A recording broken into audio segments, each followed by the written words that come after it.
I just always assumed that inspirational jock jams were playing on a constant loop in your head. I've got a date tonight and my Blu-ray's broken. Fine, you can borrow my tapes, but I'm warning you, chicks hate watching porn from just one angle. No, Michael, I just like to watch Rocky IV before big moments. You know, when I listen to music by myself, I put out a gotta drown out the voices vibe, but you just look like you're DJing a party, like a cool party.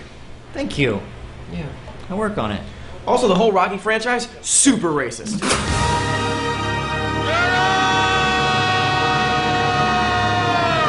2 bacon egg sandwiches and a burrito if you can make it look like a mouth. Got it. Alright, if we're gonna do this, we have to agree to some ground rules. Rocky 1 is decent but overrated, and Rocky 5 and 6 never happened. Okay. And also, Rocky 4 is the greatest American movie ever made. It's certainly the most American movie ever made. He beats up a Russian giant wearing American flag trunks, causing the Soviet bureaucracy to crumble and all of Russia to start rooting for America. Reagan couldn't have scripted it better himself. Is Reagan a screenwriter? Stallone was like Reagan's one-man propaganda machine. Rocky IV came out the same year as Rambo 2, both written by Stallone, both basically patriot porn. Also softcore gay porn. In terms the table will understand, America was trying to win a big dick contest with Russia, but was having trouble keeping its patriotism boner up because of Vietnam. So, Rambo 2 goes back and wins Vietnam for us, and then Rocky IV finishes the job, inseminating all of the Soviet Union with its American jingo-jism. Ew. Wow, you're right. I totally understood that. Why don't they teach high school that way? Yeah, Dan, I guess patriotism is racist. If you hate America... The entire franchise is wish fulfillment. It's like Disney for the sad, embarrassing wishes of adults. And what is the one overarching, very racist wish? An alternate universe where the greatest modern athlete is a white guy instead of Muhammad Ali. You guys need more than that? Cassius Clay is Apollo Creed. Apollo Creed has everything that white people liked about Muhammad Ali without the scary Black Power name change. In the Rocky universe, Cassius keeps his improbably cool name and instead of protesting the Vietnam War, throws his weight behind flashy acts of patriotism. Muhammad Ali's career highlights are all stolen by Rocky. Ali's most dramatic fight, the Rumble in the Jungle. He spends 8 rounds getting pounded on by George Foreman so he can tire him out. Then he throws one punch, Foreman loses consciousness, wakes up, names all of his kids George. The same thing happened in Rocky 3, except it was Creed that taught Rocky that maneuver. That is his career highlight, teaching a slow-footed white guy the rope-a-dope, Ali's signature move. He can't train to the jungle junk music. Is there no way you can phrase that as a sexual metaphor? Yes.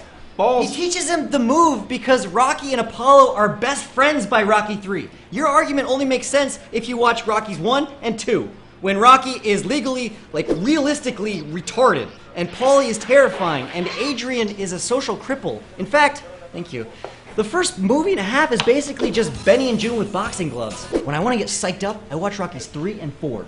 When Rocky's opponents kill his best friends and he has to avenge them. You mean the ones where he drives a Lamborghini and gives people robots? Did you pack your toothbrush? In the best Rocky movies, Rocky doesn't win moral victories. He wins wars. Racism. He defeats racism. I want you to look at something. Look at that. That is friendship. That is brotherhood. That is 80s movie racism. How is that anything other than beautiful? It's not overtly racist, it's underground racist. Teen Wolf racist. Ooh. Teen Wolf is racist? Every wolf power is a stereotype that white guys feared about black guys in the 80s. The movie goes, white guy gets black guy powers, and then white guy learns the valuable lesson that the powers are actually completely worthless. You really win by playing slow, ugly, fundamental basketball and presumably being terrible at sex. How does any of this relate to Rocky?